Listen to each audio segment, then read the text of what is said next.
Hello everyone, welcome back to another episode of our home renovation journey.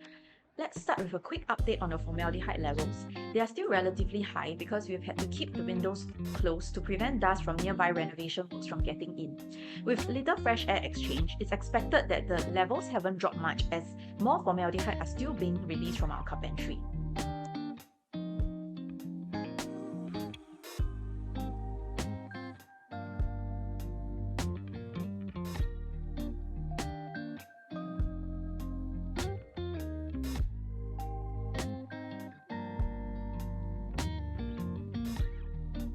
Now onto something more exciting.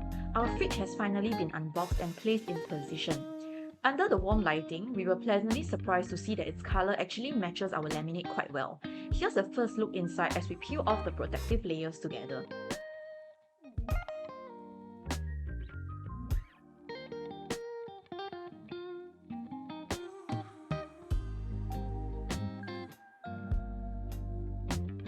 Upon closer inspection, you can see that the fridge is actually white in color.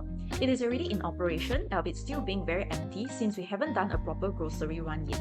That's definitely on our to-do list. There are two different compartments for us to keep various items separately, mainly fruits, vegetables, fish, and meats. The top compartment has the option for fruit or vegetable. Toggling between the different modes changes the amount of moisture entering the compartment via the vents to preserve the freshness of the items. For example, fruits generally prefer lower humidity to prevent rotting, while vegetables, especially leafy ones, benefit from higher humidity to avoid wilting. The bottom compartment consists of three different modes to control the temperature when toggling between the various modes. Selecting meat and fish allows the compartment to be colder than the rest of the fridge, typically keeping it at -1 degree Celsius to keep it fresh. On the door, we have the usual bottle racks plus a wine holder for 2 bottles. We won't be using that since we already have a wine chiller. The freezer is pretty straightforward with 3 drawers, though we'll be removing the top one so that it's easier to place ice trays on a flat surface instead of having to open up the drawer each time.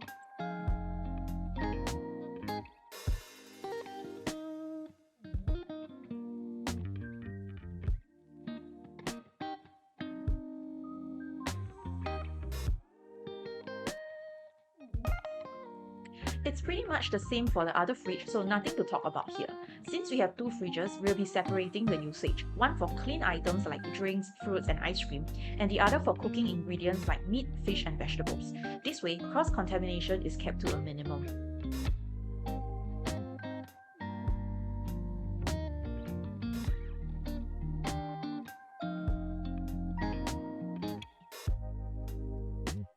The 2 cabinets on top are just additional storage spaces to keep less frequently used items, and we are still in the midst of figuring out how to best utilize the remaining compartments in the kitchen. The switches for our fridge are also hidden at the top cabinet.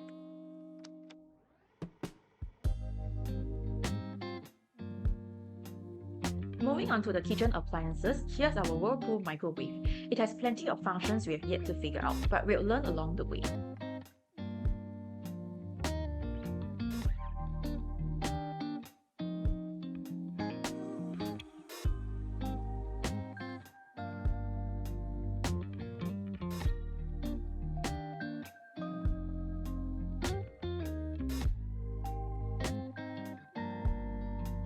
The internal space is decent, and here are some of the auto cook modes it comes with.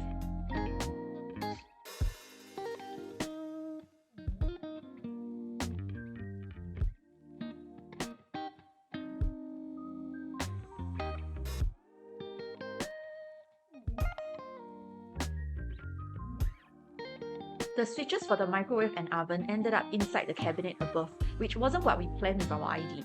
But with so many Reno issues going on, this detail slipped through, which was also forgotten by our ID unsurprisingly. So it has become a small convenience we'll have to live with for now. This means that each time we want to use the oven or microwave, we have to open the cabinet and turn on the switches, instead of having the switches placed at a more accessible area, such as hidden underneath the cabinet helmet, which was what we had in mind.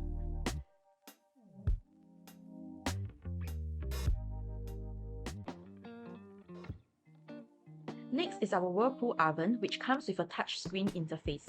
A standout feature is its pyro cleaning mode. It heats up to burn food residues into ashes, making cleanup as easy as wiping with a sponge.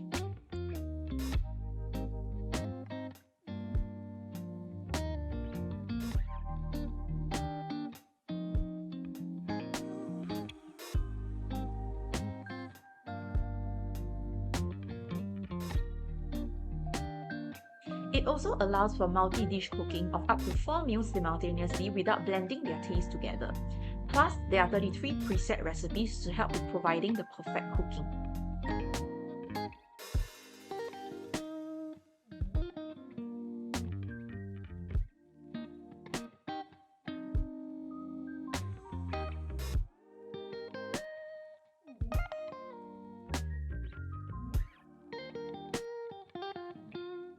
Over at the island, we have tucked in a Kadeka mini wine fridge that holds 31 bottles. It's compact and fits perfectly in the corner. Still a long way from filling it up, but if you have wallet-friendly recommendations, do drop them in the comments.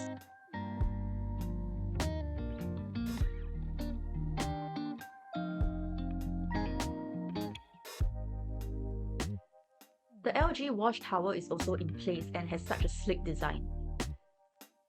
We also love how compact it is compared to having two separate washer and dryer stacked together.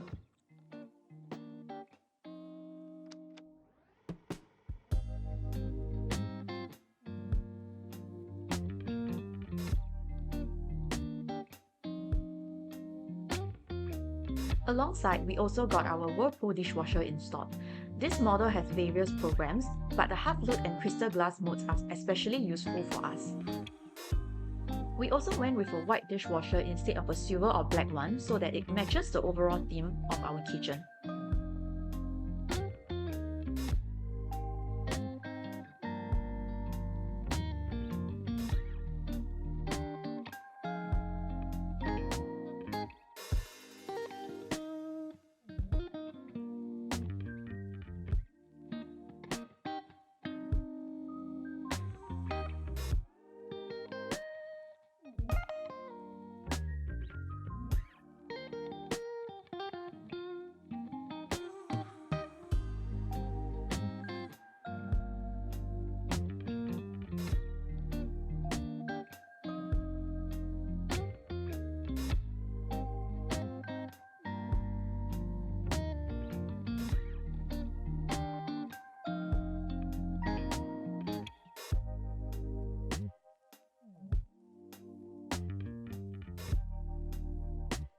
The top rack is used for cutlery, the middle rack for cups, wine glasses or small bowls, and the last one is usually used for bigger items like plates and pots.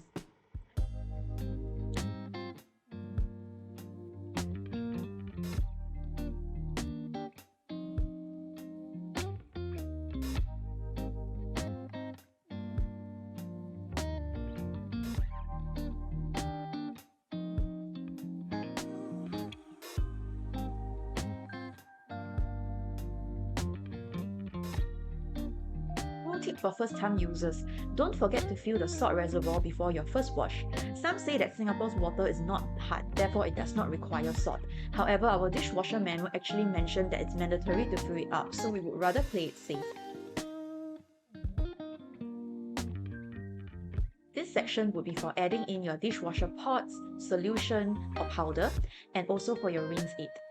As this is the first time we are using a dishwasher, we were honestly quite clueless at the start and relied heavily on the manual or online guides. For those who are planning to get one, we'll definitely share more tips on this in future for first-time users like us.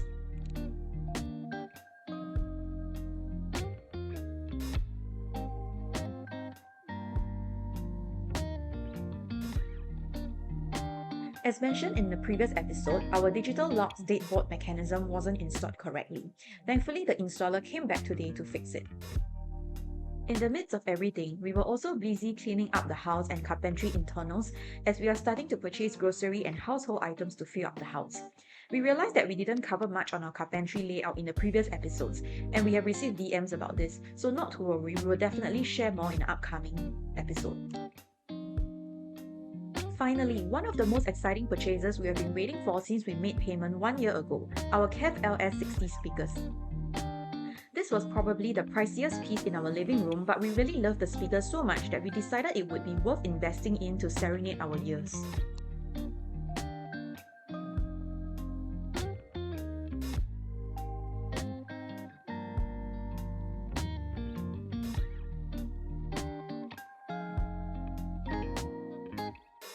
The unboxing process was quite the experience, with clear instructions to prevent damage since the woofers and tweeters are exposed and not protected by metal grills.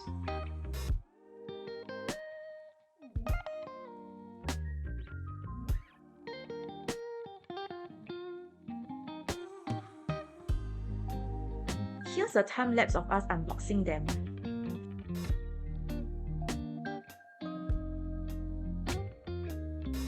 Lo and behold, the long-awaited speaker review. Beautiful, isn't it? The sound quality in real life is something which YouTube's audio cannot do justice for, so we would not include an audio test here. Though all we can say is, it sounds really good in real life even though we are still waiting for our carpet to arrive, which will help to absorb sound waves to reduce reflections and echoes, particularly on hard floors.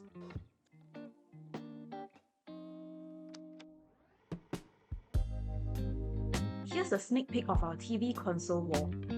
Everything is coming into place and we are just left with minor defects to be rectified while we start preparing to move in soon. We also finally downloaded some wallpapers and used the art mode function on our TV, and we were reminded of why we fell in love with the frame TV last year, as the painting looks so realistic. Alright, that's all for this episode. Remember to like, share and subscribe. Bye!